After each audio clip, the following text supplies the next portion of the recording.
Hi everyone, it's Kendall here, and what I have for you today is block number 8 from the Brackman sampler sew along. So without much further ado, let's spin that wheel, see what block we have, then I'll show you how I do it.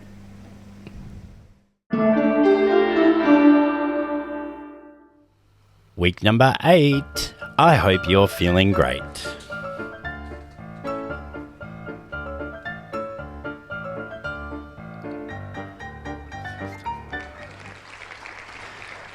One 655.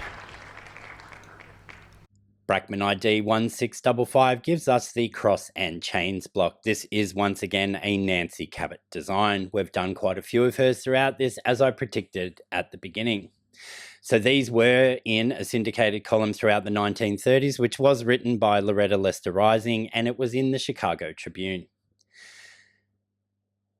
Patterns were reprinted in the 1960s and 70s, but are currently out of print again as far as Barbara was aware at the time of researching these blocks. There was a lady called Wilma Smith who was writing as Nancy, who indexed the Cabot patterns. Many of those patterns that are attributed to Cabot by various indexes are probably not actually from that source. So they're really unsure if they were actual Cabot patterns or not. Anyway, without much further ado, let's get on to it. This week's block led me to have a good hard think about what the best way to put this together would be, and it would either be to use the AccuQuilt system or foundation paper piecing. So the only way I'm providing for you this week to do this block is with foundation papers, as the pieces needed to make the 4-patch on point needed to be cut at 1 15/16. And what is that anyway? So moving forward from here, it'll be giving you a demonstration on how I do foundation paper piecing. It's not the same as everybody else's, but there are a million other tutorials out there on FPP, and I even have a couple that I'll link to in the description box below. So you will see on that cutting sheet that the rotary cutting instructions are to prepare the fabric to do the FPP the way that I do it, and it's not dissimilar to the actual way.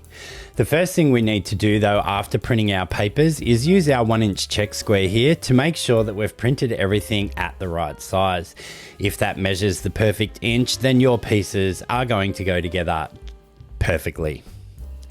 What we need to do is just cut out the pieces that we are going to be using for this, and for the purposes of today's demonstration, I need pieces A, B, C, D, and E, and eventually K. So to begin with, we'll make shape A, which is one of the half square triangles for the corner of the block, and you'll notice on there that it has A1 and A2. Now, because foundation paper piecing is done from the back, that little legend that I held up just before shows you that the blocks are in a backwards order, because we do foundation paper piecing from the back and in reverse. It's the opposite of what we would normally do when piecing. But what we're going to start with is by taking our A and E squares that we have already cut out at that 5 1/4 inches, and we're going to slice all of those in half once on the diagonal just to get the pieces that we need for the foundation papers. You will notice on the foundation papers that they do print with 1 square in color, and that is just so that we can control where things go moving forward. For the purposes of the A square, A1, which is in the pure white, will be our background fabric, and A2 will be our print fabric. Now, we really could make these half square triangles in the traditional 2 at a time method, but because we are looking at foundation paper piecing, I decided to go ahead and make them using this method. Throughout the tutorial, I will be only making one, but you do need a total of 4 4.5 inch unfinished half square triangle units to move ahead. Once we've got our shape roughly cut out, I do like to put a little dab of glue on the back of the A1 side of this paper. We have our background fabric right side down, so the pretty side is towards the cutting board. We then line that piece of fabric up on that A1 shape, making sure that all of the areas are covered with the fabric out to that dashed line, which will become the edge of our block once we trim it down. Once we have this in place and just held together with a piece of glue, you can use a pin, but sometimes that makes the pieces a little bit bulky. We will just take a metal edge ruler or something that has a straight, steady edge and fold that on that dark line in the middle. You can now use a standard quilting ruler that has a 1/4 inch marking on there to line up on that fold at that 1/4 inch mark to trim away the excess fabric, giving you your seam allowance. My preferred method though is to use this at a 1/4 ruler, which does have a little lip on there which catches the edge of the fold of that fabric and allows you to trim that away at exactly a 1/4 inch. A link for this can be found in the description box below, and they come in various lengths. Once we've trimmed our seam allowance there, I will line up the print fabric, which is right side up, which means that we are putting the right sides together. Once again, with lining this up, we make sure that that print fabric does cover all of the area of that paper, and we will unfold that open and we'll take it over to our machine. At the machine, you will see that I have a standard sewing foot on, and this is just to allow me to see where I need to sew, and where we need to sew is straight along that solid line. I've also reduced my stitch length down to 1.5, which makes tearing the paper out later a lot easier, but causes all kinds of grief if you ever have to unstitch it. Now that we've sewn on that solid line, we can press our piece of fabric over and we will get ready to trim this block down to its final size.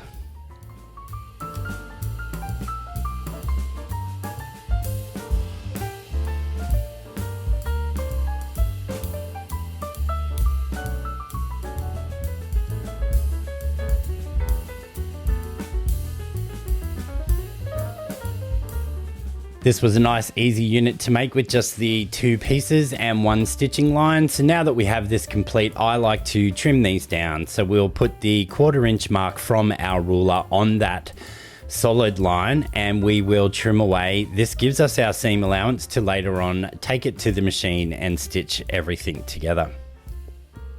Do this on all 4 sides and we can move forward.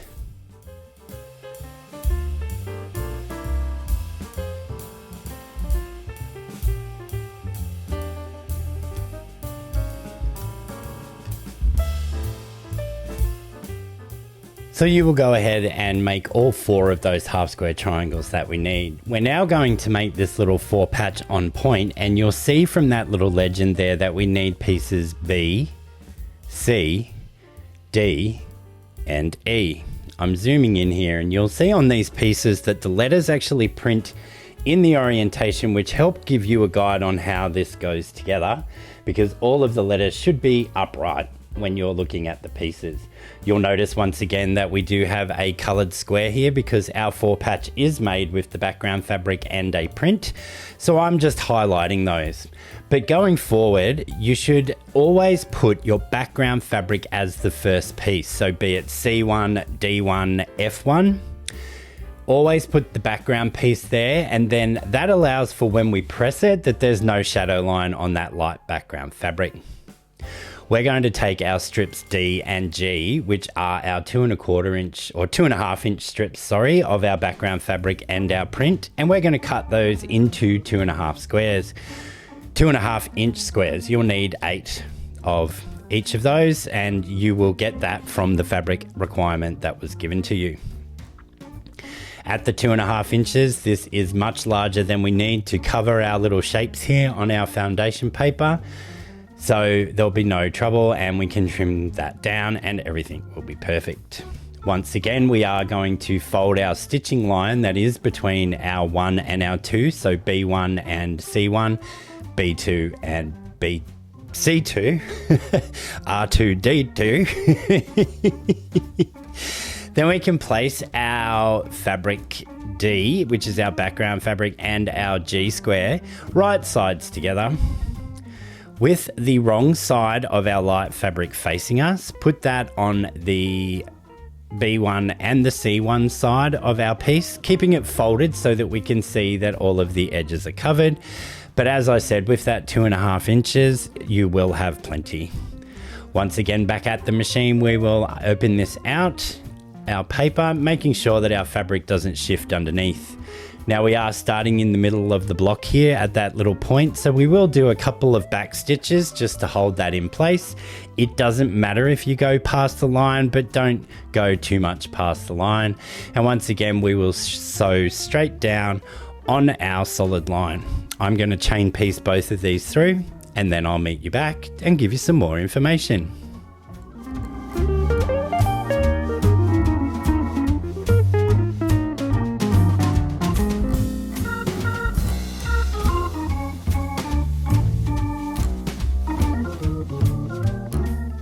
With both of these units now done, and but because you are making the whole block, you could chain piece all 8. I do believe we need to make 8 units of this to make up 4 of our total units, but numbers. You could chain piece those all through, but as I'm only doing the one example in this video, I just done those 2 pieces. Now, because we didn't trim that seam allowance before we sewed this one together, I'm now going to trim that seam allowance using my 1/4 ruler before pressing my print fabric over, and we will get ready to add that final triangle.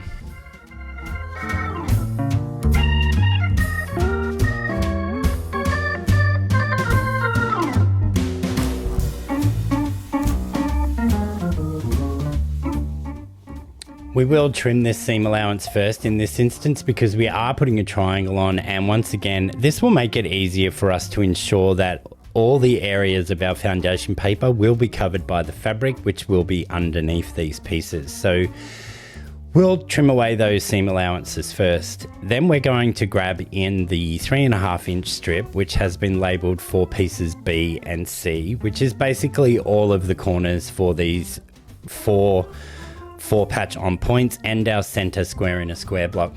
We're going to cut that down into 3.5 inch squares, and from those squares we'll cut them all once on the diagonal, giving us half square triangles ready to move ahead and add them to these pieces.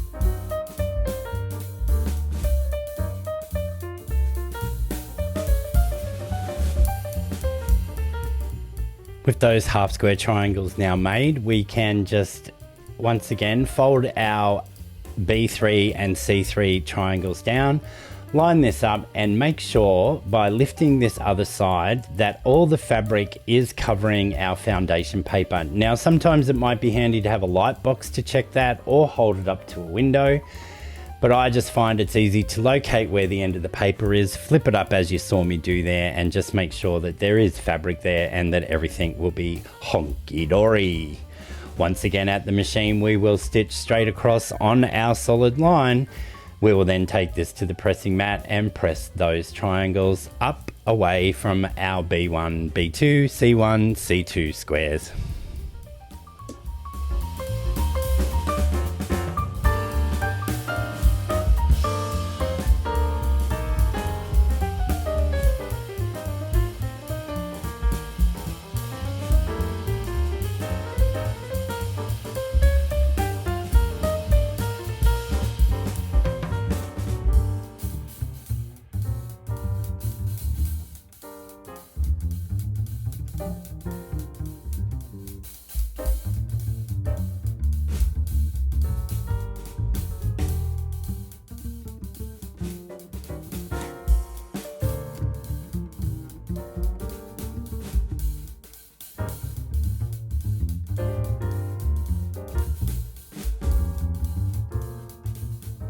These units are as complete as they can be for now, so the same as we did with our half square triangles, we're going to trim these down by placing our 1/4 inch mark of our ruler on all of the outside solid lines and trimming away the excess.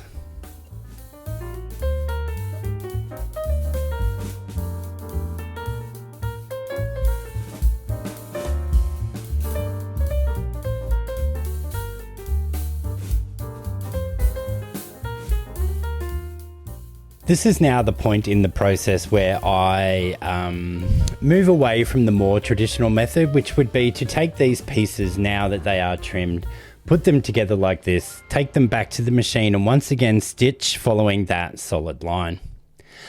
I actually don't do that, and because I trust my seam allowance and I know my machine, I remove these papers first and I just take it to the machine and sew my 1/4 inch.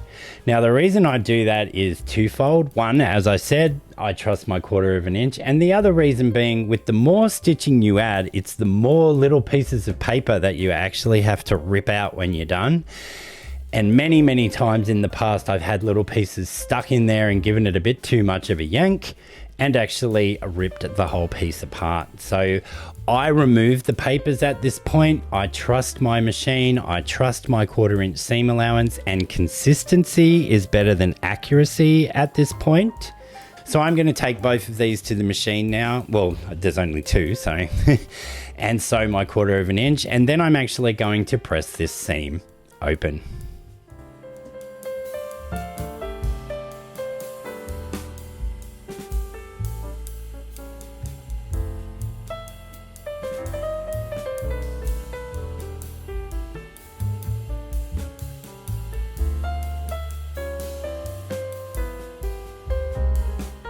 We now need pieces D and E, which basically are just half square triangles. So we could take this 3.5 inch square that we have here from our fabric that was marked B and C, cut this once on the diagonal and add that to either side and then trim our block down. But why would we do that? This is foundation paper piecing. So with the right side of the fabric down on the cutting board, I am actually going to glue these two pieces onto those little bits of fabric. And if you were doing this the more traditional way and all your paper was still on that other block, this would be where you would have that solid line to follow. But because of the way that I do it, I am actually going to cut these out using these papers as if they're a template. So lining up my 1/4 inch mark from my ruler on all of the outside solid lines, trimming everything down, and please ensure that you do trim off those little dog ears as indicated by those dashed lines, because they will make the next step a whole lot easier.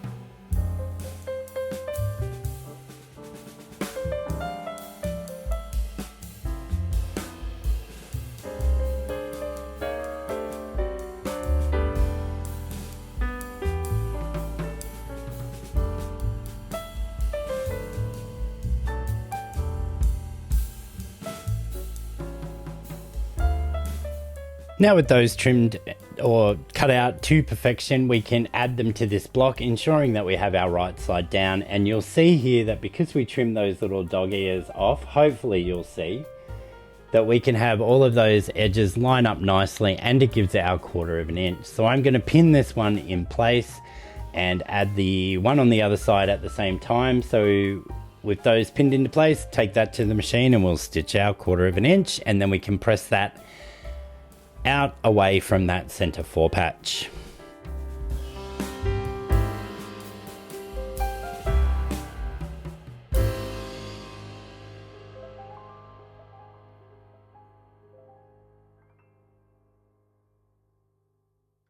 So that is one single unit of our fore patch on point made, and we do need to make a total of 4 of these. Now we can move on to doing our square in a square, and it is exactly the same. This is piece K, I believe. So we'll start at K1, K2, K3, K4, trim it down to our final 4.5 inches. And at that point, we will have all of the pieces necessary to put this block together.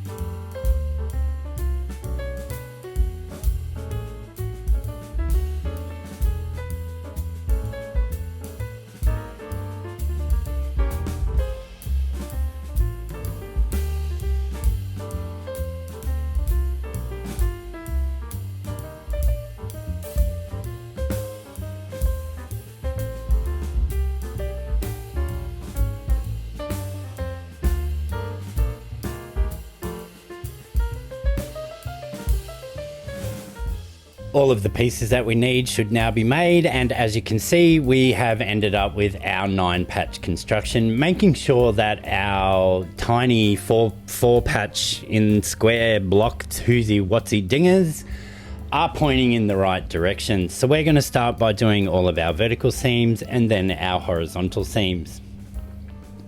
We do have a fair bit of bulk, especially along that center row where all of those on point squares are coming together.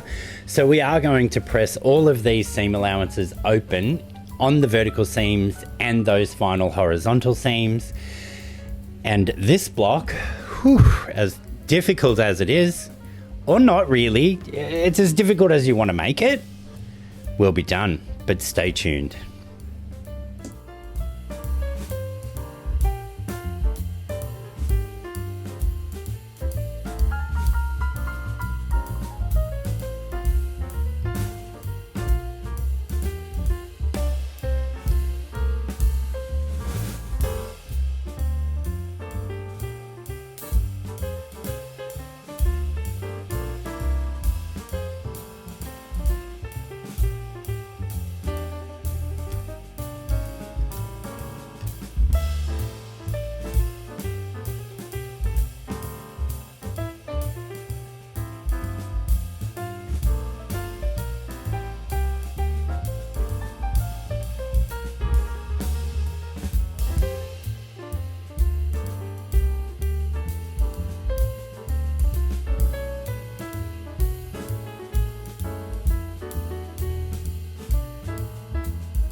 Those that like to use AccuQuilt, for this one you will need both the 4-inch and the 8-inch mix and match cubes to get this block done. From the 4-inch mix and match cube you will need pieces or shapes 3 and 6, and they will create those little 4-patch on point blocks. And from the 8-inch mix and match you need shapes 3, 5 and 6, and they will make those corner blocks and the center square on point.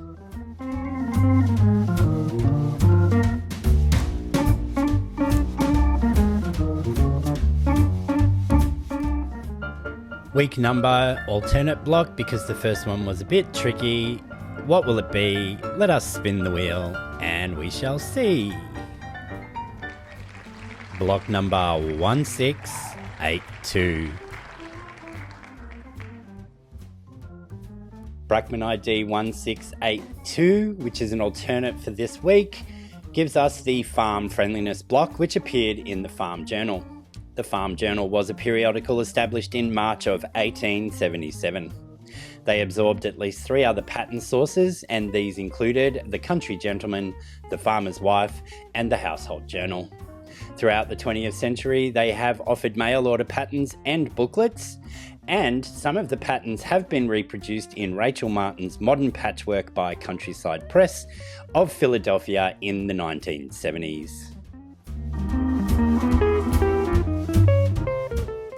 So on the cutting sheet you will see that there is a second block, and we've just picked that out, and here are all the pieces that are required to make this alternate farm friendliness block. We're going to begin where we always do by making our half square triangles, and for that we need our A squares and our C squares. We're going to start by drawing a diagonal line on the back of our A squares, matching those up right sides together, and if you are using directional fabric, pay attention. Take those to the machine, stitch 1/4 of an inch on each side of our drawn line. I like to give them a press before cutting them in half on that drawn line, just to settle those stitches down and get rid of any puckering caused by sewing along the bias. We'll then press them all to the darker of the two fabrics, and then we are ready to trim them down. As you may or may not be aware, and if you're not aware, I don't know where you've been, I like to trim my half square triangles down 2 at a time, just to save a little bit of our precious quilting time. So to do that, we make sure that our seam is nice and snugly nested there in the middle. I pull in a square ruler that has a 45-degree line on it. I line that 45-degree line up on my stitching, and then I make sure that there is enough fabric outside our trim down measurement, in this case 4.5 inches, on all 4 sides, including underneath the ruler. We then trim those first 2 sides away. We can now line up our 4.5 inch measurement on those freshly cut sides and ensure that we still have our 45-degree line along that stitching line before we slice away the final 2 sides, and we have perfectly sized half square triangles. Moving on from here, we need to sew our E rectangles and our B rectangles into sets of 2, which is quite self-explanatory, and then we'll just press those to the darker of the 2 fabrics.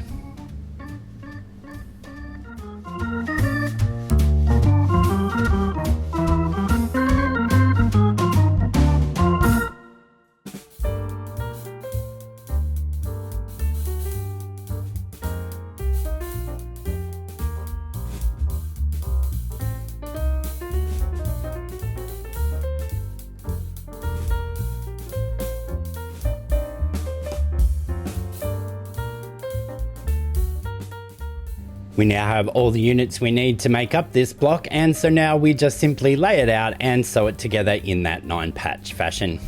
Pay close attention back to the original pattern for where your different colors go. So in this instance, our medium fabric, or my black and white one there, should be pointing to the outside, and then the half square triangles go on a different angle in each of the corners.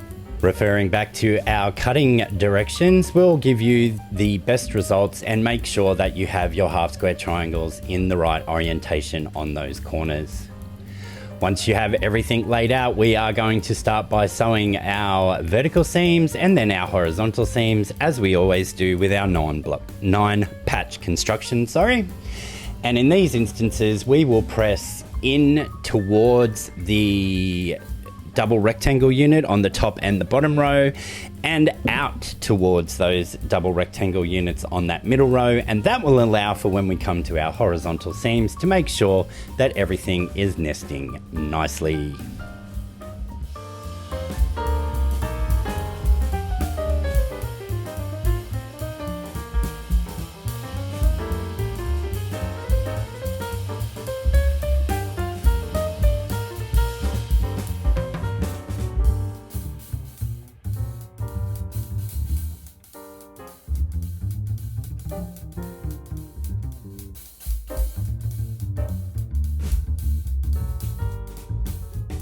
There is no footage of me completing this block as my camera ran out of space, and I didn't even get a warning or nothing, and it was just really upsetting at the time, but I put my big boy pants on and I recovered nicely. So here is our completed block. Once I got those horizontal seams sewn, I pressed those in towards the center of the block. So once again, this is an alternate block for this week, as that first block was a bit tricky, and I know a few people aren't quite comfortable with foundation paper piecing.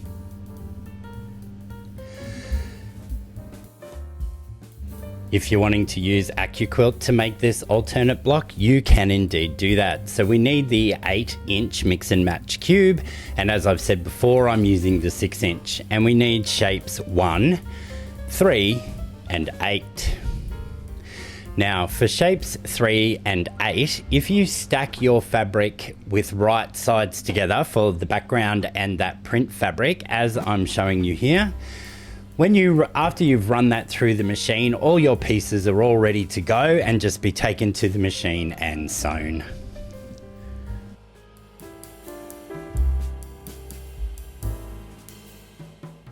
So our first block, the cross and chains block, this is what it would look like on repeat, and it actually creates quite a great secondary pattern. Once you add some sashing into it and separate the blocks, it also looks quite striking. For our second and alternate block, here it is without sashing in between, and there's no point rotating either of these blocks as it wouldn't change the appearance. And lastly, here is what the farm friendliness block would look like with a bit of sashing and some cornerstones. Thanks for joining me again this week, folks, and I hope it's okay that we have an alternate block. I also am going to do the same thing next week. You will have the choice of 2. Hopefully you stayed and watched the entire video, as that really helps me out. If you haven't done so already, I'd love for you to like the video, share it with a friend that you think might be interested. Personally, I think everyone should be interested, so just get out there and share it with everyone. Click the subscribe button if you haven't already done so, but most importantly, when you do subscribe, tickle that little bell icon and you'll be notified of all my future releases. That's it for now. I'll see you all again real soon. Bye for now.